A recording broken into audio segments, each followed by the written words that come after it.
মেঘদা gym করছে, সবাই দেখুন। শরীর চর্চা করলে শরীর ঠিক থাকবে। শরীর চর্চা করলে শরীরটা ভালো থাকবে।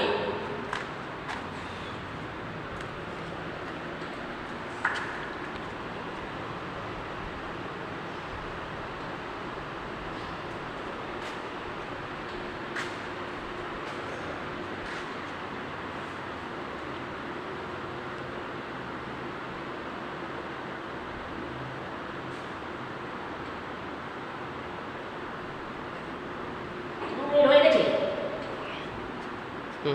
গানটা কাটি, এটা কাটি গান ধরি।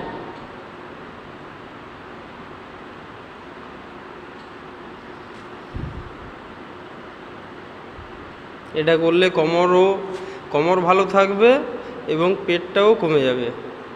মেঘুদার অনেকটাই ফেকুদার ভুঁড়ি বেড়ে গেছে, এবার কমে যাবে।